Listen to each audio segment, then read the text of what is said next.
What's up, everybody? Welcome back to another episode of the 10-7 MMA Show with me, Josefa, and Justin, the Guitar Hero James. And a lot of interesting things happening in the world of MMA, although it's a little bit of a lull in the sense of fights upcoming and the next big UFC event. But obviously, we got things to talk about and lots of stuff going on this weekend in terms of content related to it. So yeah, man, it's pretty cool. What's going on with you and your fight preparation? Man, dude, I don't even want to talk about fighting today. I would just want to go in my bed and cry about the Lions all day, Oh, man. But Lions. I woke up this morning, I went and trained, I busted my ass, and I'll be honest, man, I've been in a fog since last night. All this criticism over Dan Campbell. Mhm. It just goes back to the man in the arena. Theodore Roosevelt, dude. It's just, all these people have all this criticism, just like MMA, dude. Like, you make a mistake, and if nobody agrees, if he goes for it on fourth down, he gets it, he's a hero. Mhm. But since he didn't, he's a villain. And, it just reminds me so much of MMA, of Charles Roast in my last fights. Like, when I rocked him, I instinctively shot in. It wasn't a decision to made, but I don't know, man. I'm flat today, bro. I'll be honest. I get it. I get it. No problem. So for those of you guys who don't know, me and Justin are actually both from Michigan. I'm just not as big of a football fan in general, but I was actually really excited about the Lions making it to the Super Bowl, even just to the NFC Championship. I mean, people from Detroit have been going nuts. All my buddies from back home were texting about it. We're so excited. My one buddy Timmy, who you haven't met yet, he's met Jesse though before, but Timmy, I always say, is the closest thing I have to a friend who's a fighter, street fighter, more than an athletic fighter. But anyways, yeah, he was so devastated. He had a big party, and yeah, I mean, it sucks, man. It would have been so exciting. Plus, Super Bowl's in Vegas this year. It is what it is. But I think the good news is that the team. You correct me if I'm wrong, because you know way more about the Lions than I do. But the team is good and they're young, is what I've been hearing. So I think they're going to be back next year and even better. So. We have that to look forward to, but yeah, it's a bit of a blow. It would have been a historic year for Michigan sports if they would have made it to the Super Bowl. Still was though, but bummer. All right, well, I'm sorry you feel so down, but there's kind of some interesting things going on in the world of MMA, and I thought we could kind of start with some of this stuff. And we're back talking about UFC 300. It seems to just be like what everybody's talking about. I can't stop talking about it or thinking about it. And I found a really interesting list here. I can't remember the source this is from, but check this out. I'm going to share this, and I thought we could talk about some of these options. Oh, actually, no. Before we talk about this, something I wanted to point out, which I'm sure we've all had these types of revelations in terms of like mixed martial arts compared to other sports. But you think about how cool it is, right? Like, think about the biggest superstars in the NBA or the NFL. Think about like Michael Jordan, LeBron James. There's never a conversation in those sports that, hey, LeBron James is just so popular, we should get like, and their team is almost at the one of the best in the country. Maybe it's like fourth or fifth best, but let's just throw him in a title shot. Let's throw him in an NBA championship because he's so beloved and people love him so much. Like, that doesn't happen, for better or for worse. But one thing I wanted to say is, when I was thinking about that the other day, I thought, in a way, people might say it takes away credibility from the UFC, but I view it differently. This is the one sport. This is why this is the best sport in the world. This is the one sport where it's like we, the fans, get to almost participate. Like, if we like somebody enough and enough of us are willing to buy the pay-per-view regardless, weird things happen. People can kind of jump the line. I actually, as much as people get mad about it, I actually think it's cool that there's like that interactivity. You know what I'm saying? Yeah, absolutely, and it does. It definitely plays. And there's, again, just like looking at the football season, they go into the playoffs and whoever wins wins. And I do like. I mean, it's a double-sided coin, man. Like, the only problem with it is guys like Conor McGregor can lose 5 fights in a row, and we're still going to be talking about him for Conor McGregor versus Michael Chandler for the main event. I don't like that aspect of it. I mean, I do and I don't. It's sometimes I'm okay with it, sometimes I'm not. Like, we talk about Bilal. Bilal's definitely in title contention. He definitely deserves a title shot. But like you're saying, the fans don't really care to see that matchup. So Dana White hasn't made it yet. It's a love-hate relationship for me. There's, again, aspects I love about it, and then there's aspects I hate about it as well. This reminds me, by the way, of one of your buddies, Jamal Hill, who's, I think, is, and he even said it, and he kind of gets mad about it sometimes, who's so underrated. and I think kind of disrespected by most fans and even most commentators. He makes the point. He's like, dude, he's like, I've only lost one fight. I've lost one fight, and he's never been rocked. I think he maybe got TKO'd once, but he's never been rocked, nothing. And it's like, No, he hasn't been TKO'd. He broke his arm, and that's the only loss he has on his record. I think he got his arm broke. Oh, I think it got logged as a TKO because I looked at his, okay. So, but that's what it is. I get it now. So it's like he's so good, and he's very, very well-rounded fighter. So this comes back to that point. Although I think there's a difference between Bilal and a massive difference between Bilal and Jamal in their personalities. In that, like, if you actually listen to Jamal, by the way, I'm a massive fan of Jamal Hill now. I listened to an amazing interview of him on Mike Perry's podcast. So good, both from Detroit. Jamal is extremely intelligent. If you actually take the time to listen to him talk and listen to him, how he approaches the sport, how he approaches his planning, how he approaches life in general, he's extremely, extremely intelligent. He's got a really good head on his shoulders. So that I love seeing that, and I love seeing that true fighter mentality. You know, when you're just really critically analyzing everything. But anyways, it comes back to that interesting question of I think Jamal Hill's going to get really popular when he comes back. I think he's going to win. Actually, I feel pretty confident that he's going to beat Alex Pereira and when he fights him. But, you know, it just comes back to that question. Why is, like, Bilal? There's nothing so bad about Bilal, but he just doesn't capture anybody's attention. That's just how it goes. Let's and by the way, last thing I want to say on that popularity idea, think about the BMF belt. A lot of people don't really give that a lot of weight or credibility. I actually disagree. If you think about what the BMF belt really is, it's a popularity belt, right? You're not putting anybody, you're not putting like a terrifying, amazing fighter in there that that doesn't get a big crowd reaction. Who are they putting up? Max Holloway, one of the most popular fighters in the history of the sport. Justin Gaethje, one of the most, so I really like the BMF belt because it like shortcuts straight to that popularity. Anyways, let's talk about these 5 potential fights. This was posted today. At the time when I screenshotted it, let's see if I can get us. Oh, it won't let me do it. Hold on, give me 1 second. I'm going to get this up on the screen, and we're going to take a look at it. But I believe this was posted earlier today as like 5 potential possible matchups here. Let me just get it up here. Give me 2 seconds.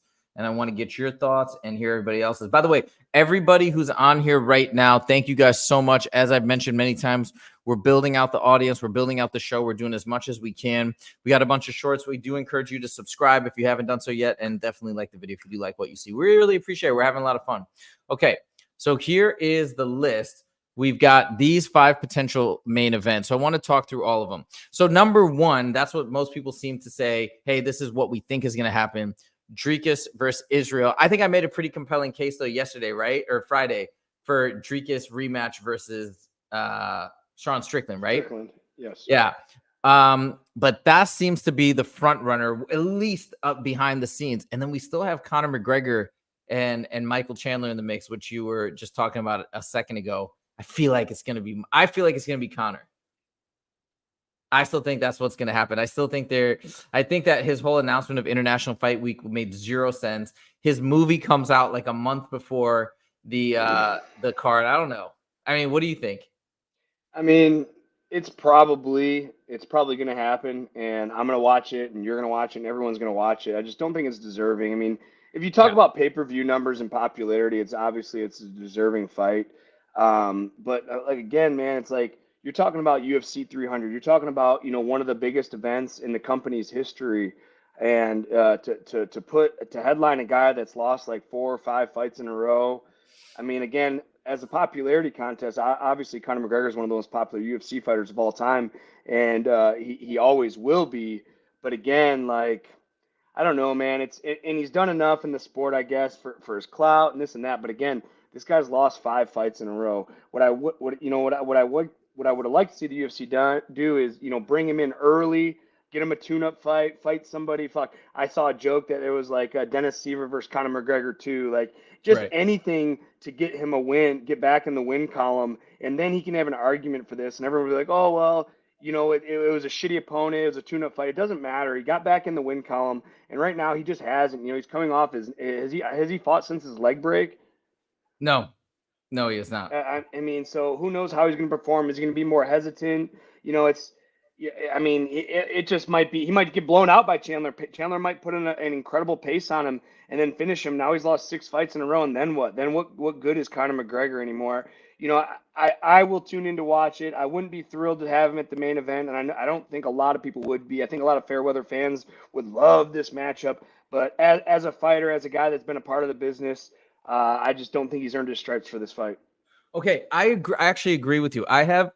I mean, I do want to see him. I am a big Conor McGregor fan still, regardless of everything you said is totally factual. But he's not the fighter that I want to see the most. I think it would be cool just to see him come back because I love everything he brings to the table. I love his interviews leading up to the fight. He's inspirational. He's controversial. He's exciting. He's funny on the mic. So I love all of the buildup that he brings. But I do agree with you.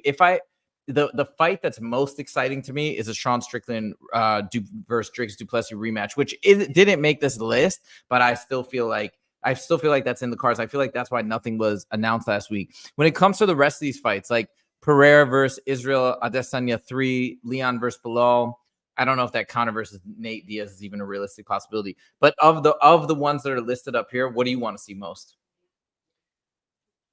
I'm looking at this list. I mean, I want to see them all inevitably, but man, like I am putting UFC 300 on a pedestal. Like Conor McGregor versus Nate Diaz 3. I mean, that's a fight night main event. Not a fight night, but that's like I mean, I don't want to say a fight night, but I mean, it's not a UFC 300 main event. You know, Leon Edwards versus Bilal, that's a fight night fight.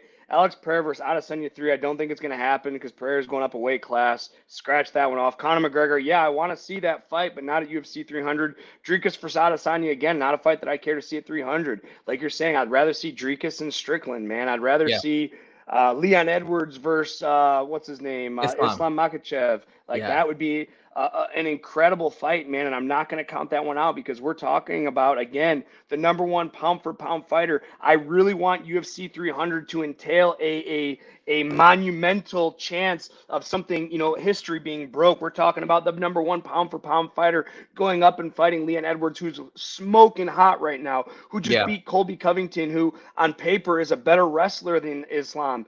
You know, and now he's going to have to, you know, the smaller guy really determining that he is the #1 pound-for-pound fighter. Volkanovski did it. Why can't Islam do it?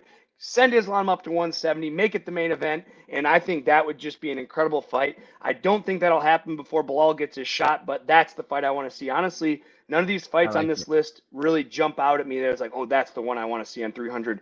All of them I want to see eventually, inevitably, but I don't want to see them on 300. Fair point. Or main eventing 300. Main event. Okay. Fair point. How wild would it be if they did some crazy thing and actually got Conor to come back with Khabib? Oh my God. Some oh my God. thing. Okay. Now that's something I could get behind just because how crazy it would be. But I'll be honest, I don't think Khabib would put himself in that situation.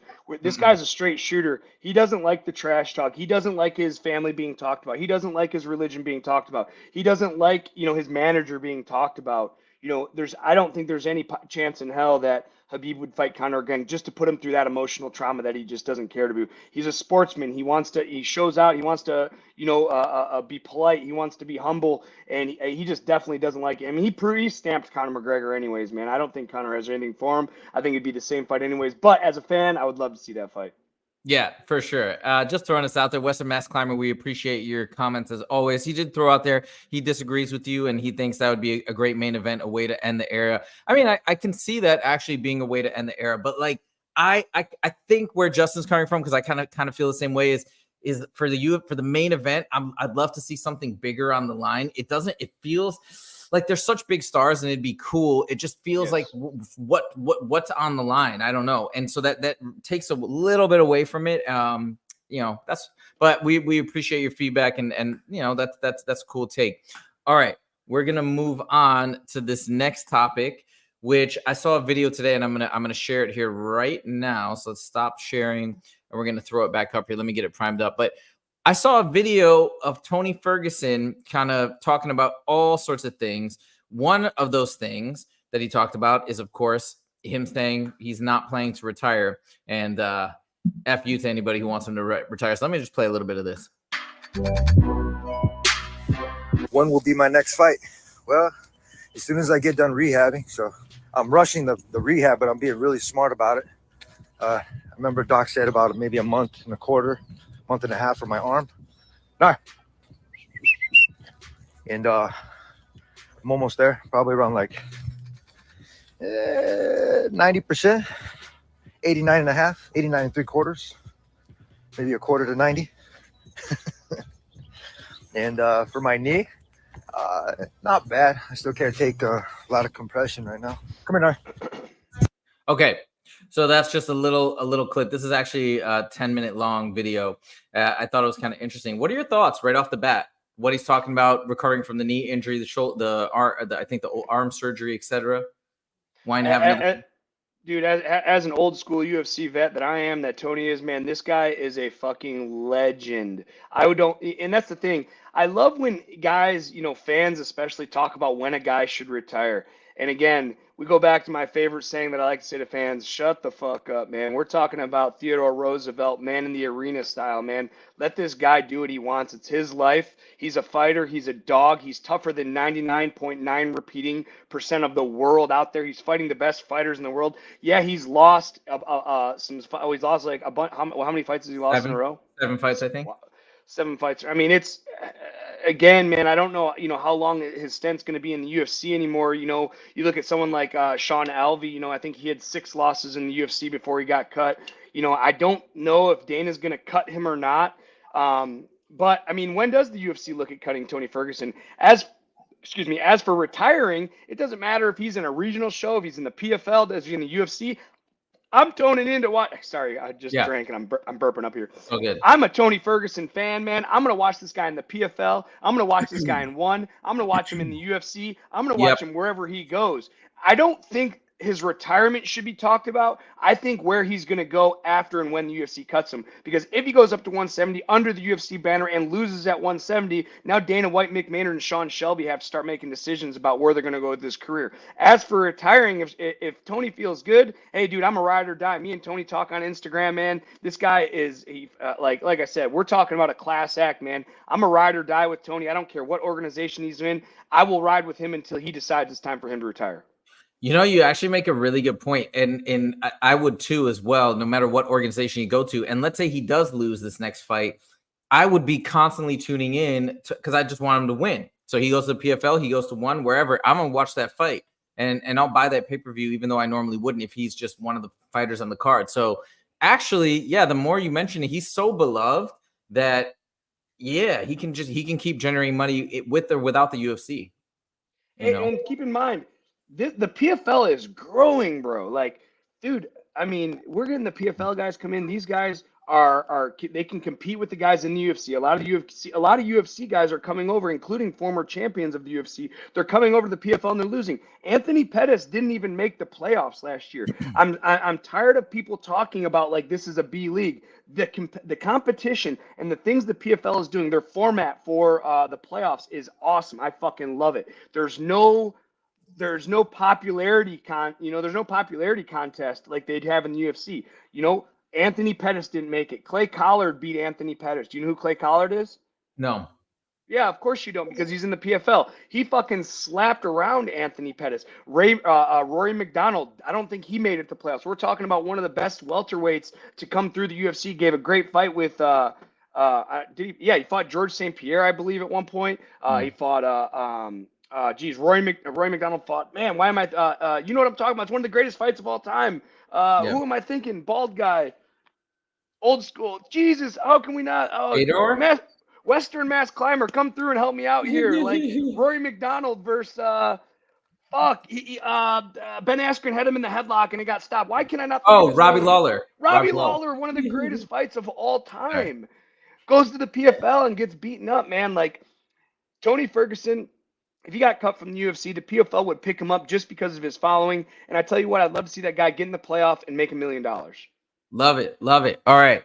We wish you the best of luck, Tony Ferguson. And we hope to see you then fight soon, wherever you fight. But I think that his next one's going to be in the UFC as well. All right. We're going to jump ahead instead of topic 3. I kind of want to jump ahead to topic 4 and we can come back to topic 3. The reason why is this again goes back to what you're talking about, Tony being so tough and mindset and mentality. And this is a really interesting matchup that's coming up at the next big UFC event, actually February 17th, I believe, in Anaheim, so close to LA. Volk versus Topuria. And I wanted to pull up the tail of the tape, so I'm going to kind of pull this up over here. But I was watching a lot of people talk about this fight and talk about this matchup, and again, it's just so fascinating because you have Volk, who's so well-rounded, so tough, so tenacious, and then you've got Topuria up and coming. And right, I've got these kind of I've got these stats up here. I mean, look at that age difference. It's a 9-year age difference. Okay. And I think Ilya's undefeated. I think 14-0, something like that. But you kind of look through the numbers and what people also talk about in terms of Ilya being so well-rounded, so dangerous in the grappling and the striking. Volk obviously the same as well. But then you have that knockout that you just is coming back from pretty quickly. So I want to throw it to you and get your thoughts on all of this in terms of what how do you see this fight going down, given Volk's amazing resume, his skill set, and then what Topuria brings and all those psychological elements. That's exactly what I'm going to touch on in the very last thing you said, psychological elements. This is a really tough fight to talk about because Volkanovski just got knocked out. You know what I mean? He just took that head trauma. Is he going to come in gunshot? By his personality, I don't know. I don't think he's going to, but you never know, man. Like getting knocked out, having that kind of concussion, being finished, obviously Islam's a fucking legend and everything, but Topuria has incredible kicks. Is he going to be looking for that big head kick knockout? How is his brain going to man, there's just so many factors that are going into this. Like he's going back to 145, so he's going to be at a harder cut, meaning that his brain's going to be a little bit more dehydrated than it was at 155, and it's like, man, how can he take these shots? He's been in wars with he had 3 fights with Holloway, man, and wars, dude. I mean, he won them, but again, being in those wars, all these wars take that, and that's what happens to fighters, man. And it's you're a rock. And every time you fight and you get cracked, you take that little chip. You take a little chip off what you got. And that's why you always see these great fighters, these legends at the end of their career getting knocked out, getting destroyed. Chuck Liddell, man. Let's look at Chuck Liddell, dude, coming in, knocking everybody out. Man, now if you just look at him crooked, unfortunately, he gets knocked out, man. It's just because he's taken so many damage. He's been in so many wars. And Volkanovski, man, 2 fights with Islam, 3 fights with Max Holloway, Brian Ortega. Like, look at this guy's resume. Dude, he's never had easy fights, man. The guy's always fighting the best in the world. And he's continuing to fighting Topuria. Can he mentally hold it all together? Can he physically hold it all together? You have to be able to do both. If you can mentally hold it all together, he's coming, I'm not fazed by that. And I'm sure that's what he's going to say. But can his body hold it all together? And that's what this fight's going to come down to. You can't have either or. You can't be in physically great shape. It's holding all together, but mentally you're like, I don't know. Or, yeah, I'm good. Like Tony Ferguson, unfortunately, his age is catching up to him. The wear is catching up to him. In his head, listen to his interviews. I'm not retiring. I don't need to retire. But his body isn't what it used to be. And you can see it in his fights. Now, unfortunately, I'm hoping Volkanovski doesn't have that same problem, man. I'm rooting for the guy. I'm a Volk fan. He's one of my favorite fighters of all time. But can he keep it together mentally and can he keep it together physically? We'll see when these guys fight. And do you have a way you're leaning one way or the other? I'm a Volk fan. I'm biased, man. I can't go against the champ, dude. He's proven time and time again, besides his one fight with Islam. He had a great fight before that. I thought he lost the fight. I've only watched it once, but when I watched it, I thought he lost the fight. He's beat Max Holloway, arguably one of the best strikers in the history of the UFC, 3 times. How can you bet against that? Especially, he's a fan favorite. I love the way he talks. I love the way he walks. I love the way he fights. I love the way he trains. There's nothing I don't like about this guy. I cannot go against Volk. I'm taking Volk. Okay, I'm going to go other way. I'm going to take Topuria, not because I feel super strongly about it. I do feel it's a bit of a coin flip, but I like Topuria a lot, and I like Volk a lot too. But there's something about having to, because he's so young. I feel like it's cool if you can come in and have a really long title reign, just really have amazing greatness and achieve something kind of like what Volk has done already. But anyways, let's see what happens. It's going to be a great fight. I won't be disappointed no matter the outcome. And now let's turn it back to our final topic today. This is about the Paulo Costa fight versus Robert Whittaker. Paulo has pulled out so many times for so many fights. And I mean, I'm sure he's had legit reasons. I think last time he had a pretty bad staph infection in his elbow and he wasn't able to fight. It is kind of weird though, right? Like when a fighter pulls out as many times as Paulo Costa has done that, like what is your take on that? Are you like, man, they're just really unlucky, or hey, they're just obviously unreliable? I'm looking it up right now just because I wanna quote it right. Yes. But when you get multiple step outs, like when's the last time he's fought? I'm looking up the information right now on my phone, so you can bear with me just for a Yeah, no second. worries. But at the end of the day, like, you got to start wondering, is this a mental thing? Because here's the thing. In fighting, whether you're fighting in the PFL, whether you're fighting in the UFC, whether you're fighting for Fierce like I am, like you're gonna have mental monsters. And we're always hurt as a fighter, we're always hurt. We get hurt in training, we have nagging injuries. I dislocated my ring finger 2 days ago. Like it went sideways, in the middle of training, got caught in a glove. I fucking pull it back, put it back into place, tape it back up, and go. Oof. And now my finger, I couldn't make a fist on Thursday, Oh, so my sparring was hindered. So what if I do that this week when I fight next week? Do I, in my head, like, fuck, man, I can't make a fist, this and that? yeah. Can we get through it, whether it makes a fist or not? The point I'm making is Acosta's getting hurt. Well, a staph infection, there's nothing you can do about it, but Yeah. you can't go into a fight every time 100%. Most of the time, you don't go into a fight 100%. Is he looking for that opportunity to be 100% and he keeps backing out because he has these nagging injuries? I don't know. But at the end Mhm. of the day, man, you got to be mentally tough. And there's a difference between being hurt and being injured. When you're hurt, you got to find ways around and you're able to compete. When you're injured, you can't. When you have staph infection, you can't. So I don't know Acosta well enough to make that adjustment. I don't know his situations well enough, Right. but it could be either or. This could be a mental battle that he's having that he just can't get over.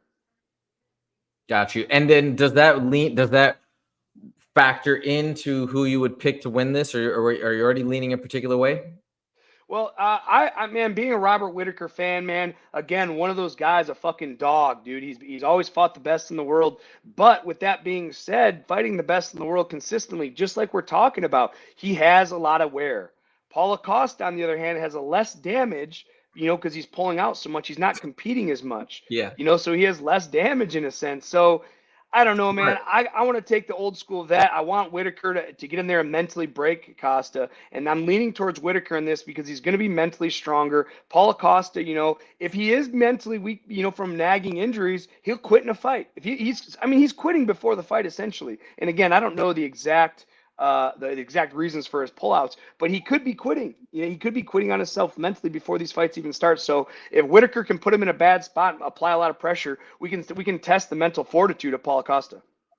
Yeah, they're only a year apart, by the way, in terms of age. Because Robert Whittaker is a vet. He's a vet, Dude, but he's young. I thought Whittaker was like 40 years old. Like, really? No. He's Yeah, younger than me? God he was damn, I'm young as a looking this champ. up. Wait, 1990. What is that? He's Yeah, he's 33. Probably. 33. Yeah. 33. Yeah, I'm Yeah, 34. yeah, That's yeah. fucking wild. Yeah, I actually thought he was like 38. No, he became champ very young. He's still right in the mix. So yeah, I'm gonna go with Robert Whittaker too. I think he just seems to be a stronger all around fighter. But who knows? Paulo Costa is very dangerous. Here's the thing: we have to go with Whittaker. Now, I mean, this. I mean, I'm looking at this record right now. Pulled out against Whittaker. Pulled out against Kinnear. Loses a decision to Vittori. Pulls out against Rockhold. Beats Rockhold by decision. Rockhold his career is over. I'm a big Luke Rockhold fan. Again, I'm not throwing shade. It's just unfortunately the nature of the beast. But he's just not the same fighter he was. He goes to bare knuckle. He loses to Mike Perry. Like gets his teeth knocked out. He's just not the same. Pulls out against Ikram. Pulls out against Cosma. Like no, Acosta's done. I think he's mentally weak. You can't have this many pullouts, man. He's 1-2 in his last 3 fights, and he's pulled out 5 times. And remember, oh yeah, go ahead. But no, the fight against Vittori, he also came in like 20 pounds overweight or something crazy. Yeah, you remember man, that? I vaguely remember it, because of his secret juice and this and that. Yeah. I think if Paulo Costa loses this fight, he needs to start looking for another avenue for another organization to fight for. Or if he pulls out again. I can't even believe Robert Whittaker took the fight because I think he was saying he wouldn't fight him again. He was refusing to fight him again because he pulled out before. And he's like, I can't trust the guy. But then I guess their schedule. I don't With know. that being said, look at the other side of the coin. It's like, fuck, if he pulls out, I get a free payday and I don't have to take any damage. Now, still get paid if he pulls out? It depends on the situation. If he pulls out the week of the fight, and you make weight, yes. If he pulls out weeks in advance, no. So, I mean, Okay. I guess Whittaker's like, fuck, we'll train. And if he shows up the week of, we're ready to go. And if he doesn't, or if he shows up the week of and pulls out for whatever reason, at least I still get my show money. So, and you know what? Whittaker's a smart guy. He's been around. He's a former champ. Like, that would be a stipulation in my contract. So I was supposed to fight Austin Tweedy. Austin Tweedy, right before I got in the UFC. This was supposed to be the fight to get me to the UFC. Austin Tweedy pulled out twice in a row. I'm halfway through a camp. I get a call. Oh, he hurt his ribs. You know, and then the next time, oh, something else happened. So the third time we were scheduled to fight, that it didn't go through, or maybe it was, I can't, yeah, it was the third time we talked about it. I wanted in my contract, if he pulls out, I get my money and his show money because I'm still paying, you know, my nutritionist. I'm still paying for my healthy food. I'm still paying for my strength training. I'm still paying for my soft tissue work. Like, Right. so now all that money I spent for this camp, it's just gone. You know, and I made this really emotional video. If you look back on my Instagram, talking about like, fuck, man, I'm $1,000 into this fight camp, and you know, $1,000 isn't a lot to a lot of people, but when you're a broke fighter, that's a lot of fucking bread.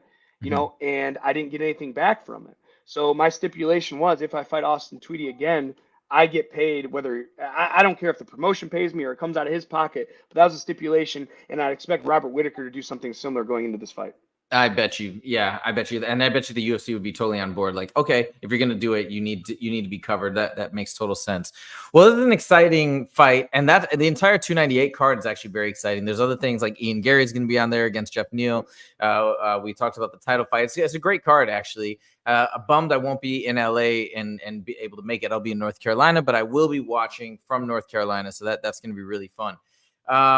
That's it for today. That's all we got. For everybody who joined along and commented or liked or did anything, we really appreciate you. Western Mass Climber, you're with us from the beginning. We appreciate your loyalty. That's awesome. And we will be back this Friday. So make sure to subscribe if you haven't done so. We are growing and we're excited about it. And we'd love to keep making more and more content. And we'd love to get more of your feedback as well. So thank you guys so much.